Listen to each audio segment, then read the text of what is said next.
Today I'm making Italian wedding soup. Yes, we're making soup again. It's that time of year, and I'm gonna be honest with you, I've never actually had this one before, but it looks fun. Tiny meatballs, colorful veggies, and fun-shaped pasta? Count me in.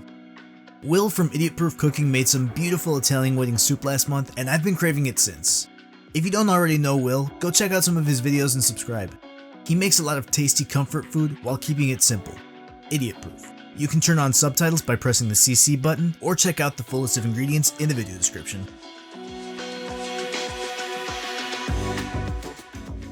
We're starting off with our meatballs, for which you're going to need a 1/4 pound of ground pork, a 1/4 pound of ground beef, 1 small egg, half a tablespoon of dried parsley, a 1/4 cup of Italian breadcrumbs, 2 tablespoons of shredded Romano cheese, along with some salt and pepper. I'm going to add my pork to a medium bowl, along with the beef.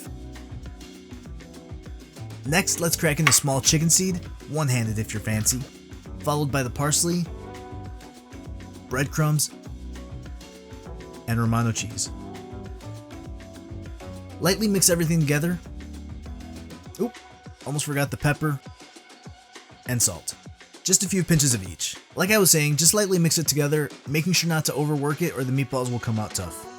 Just grab a small amount, about the size of a cap on a water or soda bottle, like this. Gently roll it into a ball, again making sure not to pack it too tightly, and set it onto a parchment paper lined baking sheet or any other clean surface. Continue until you've depleted your meat goo supply, leaving you with roughly 22 meaty balls. Next, I'm going to add a little oil into a hot pan, just enough to coat the bottom, and begin adding the meatballs in, making sure not to place them too close to each other. We're just letting these go until they have a nice sear, before flipping. We're not trying to cook them through here. Just keep going until you have a nice sear all over.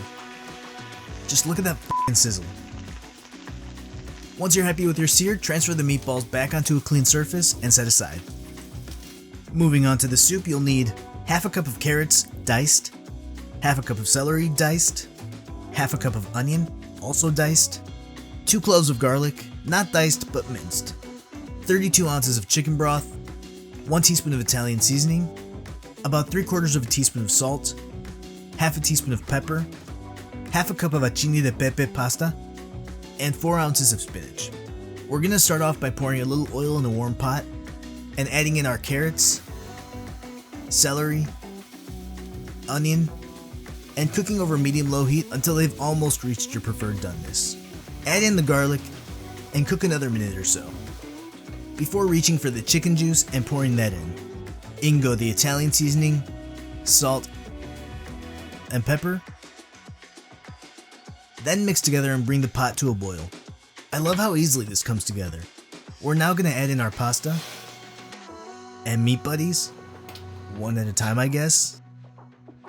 There you go. And watch out for splashes. It's hot. Reduce the heat, cover, and simmer 10 to 15 minutes or until the pasta is cooked through. This last step is fun to watch.